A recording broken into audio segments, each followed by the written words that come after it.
When I first saw the movie Dead Men Walking about 12 years ago, it completely affected me. It was one of those pieces that just raised so many issues and really provoked a lot of thought. Well, the 1995 movie Dead Man Walking earned Susan Sarandon an Oscar for her portrayal of Sister Helen, a Catholic nun who was the spiritual advisor to convicted murderer Patrick Sonnier, played by Sean Penn, who was sentenced to death. It was based on a true story and was an incredibly moving film.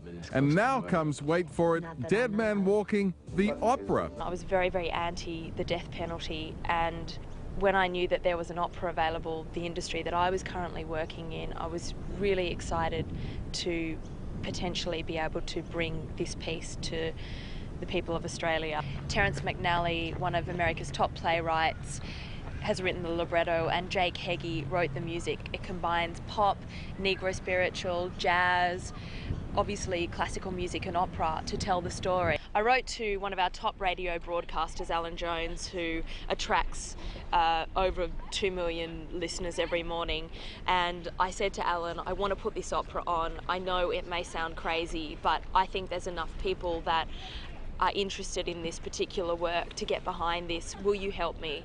Will you come and open the fundraising appeal? Needless to say, such a substantial creative undertaking requires sponsorship support, and I believe this opera has a stand-alone appeal.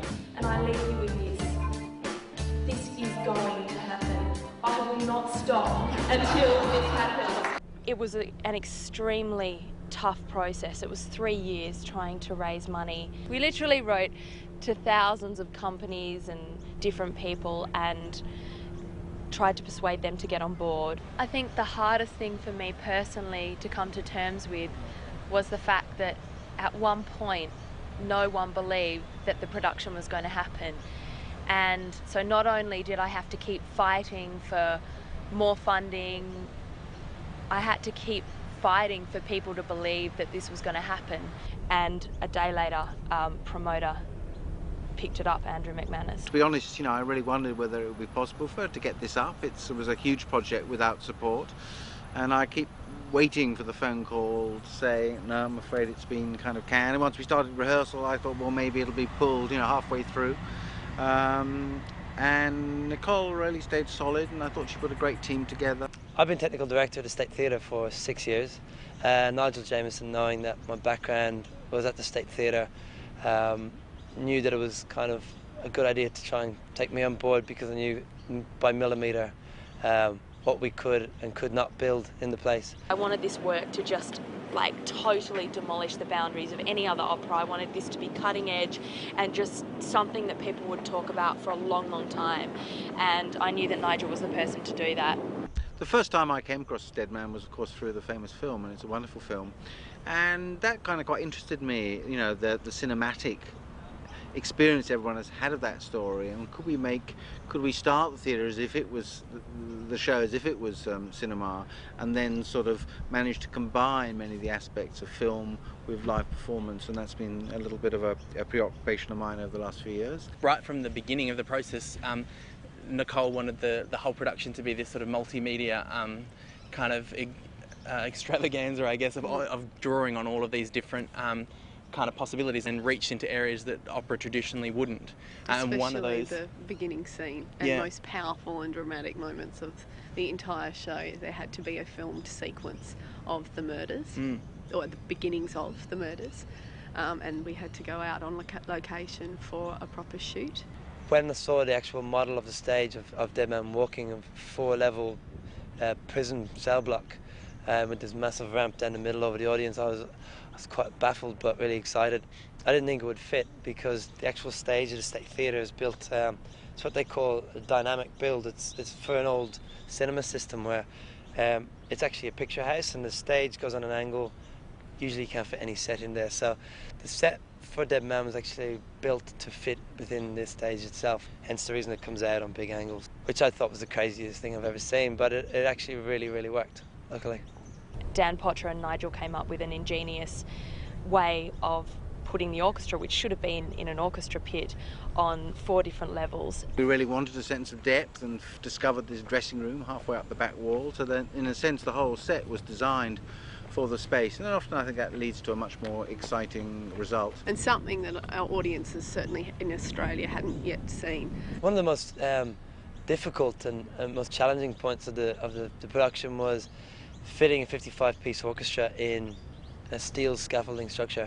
Sound's not really supposed to go into big metal cages, and especially very quiet, sensitive sounds such as violins and piccolos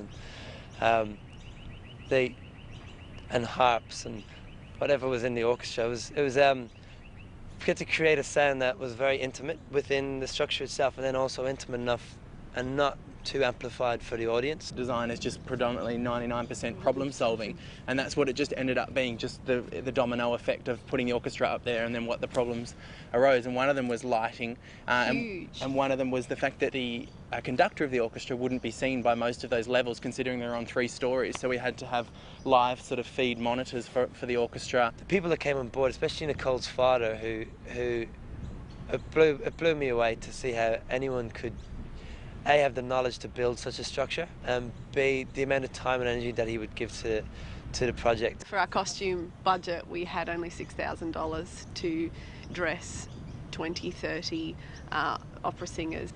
Yeah, and through having the orchestra on set, which is very rarely done, if ever, it obviously therefore required the need to have them all in costume, which is... As prisoners. Much to their dismay. It ended up being a really beautiful hall to make a show in, and we were able to rehearse there, which was another big advantage. Everything's being done first rate, from the casting to the production values, the conductor, the orchestra, everything is being considered. We were so lucky we had more media covering this opera production than any other opera production, as far as I'm aware of, in this country. Teddy Tahu Rhodes cemented his international opera reputation in Dead Man Walking when he played the prisoner condemned to death in the United States.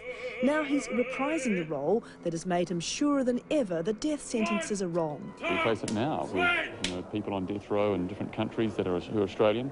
The death penalty writ large is Guantanamo, Iraq, and David Hicks now in Australian caught in the net. It's mainly about the virtue of compassion in life and how that stacks up against the power of vengeance or the power of fear. And when I first heard it, when they called me and said, "Hey, Helen, they're thinking of doing an opera," I was delighted because I thought music takes us to places of our heart we don't even know we have.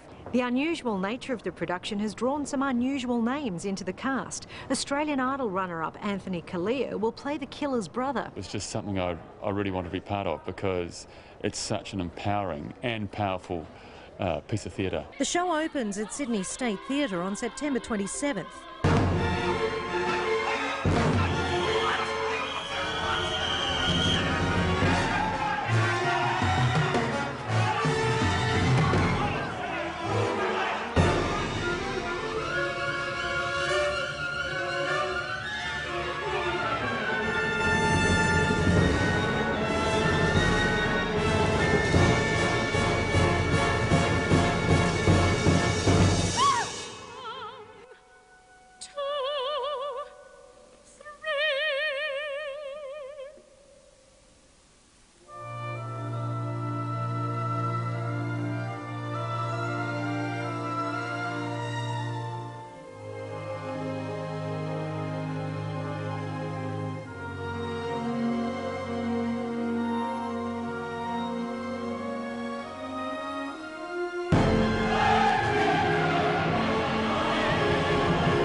Outcome was brilliant, and I certainly haven't seen anything as good as that, and I'm not biased, but opera-wise since Dead Man, and hadn't before seen as amazing a production. Artistically, it's just an incredible achievement, and we had the best of the best in our country working on this production. We were very, very lucky. People were really moved by the story, so that was always happy to create a work, that an audience enjoyed. It's an incredible story, and it certainly got us immediately, like I know a lot of people hooked us from the beginning.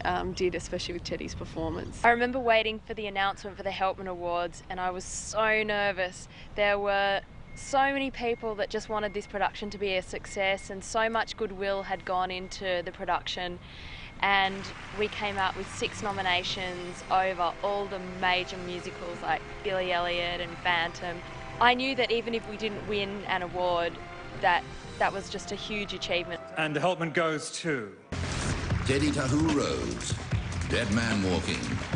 On behalf of Teddy Tahu Rhodes, I'd like to accept this award. I know he would be so proud of this. Thank you so much, Andrew McManus, for taking a risk on this productions, and let's have more independent promoters and producers do this, because we really need our industry to keep growing. Thank you so much. People that I ended up working with were pretty amazing, and I think that all comes back to Nicole and her love for this project. Her actual love for the actual story itself was quite amazing. I think herself and Nigel had this amazing bond about the Sister Helen. One of the real joys of the project was to get to meet Sister Helen. Yeah, she's a really inspiring woman, and just to spend a couple of days in terms of being around somebody with that kind of energy and that appetite for life and that humour and that enormous sense of determination to fight for social justice was really inspiring. Throughout the whole process, there was this, as silly as it may sound, this greater force at hand, and I think what Sister Helen was fighting for in terms of campaigning against the death penalty was always with me, and her spirit, and she would always write to me and say, keep going, Nicole, keep believing in what you're doing. I never doubted that it would happen.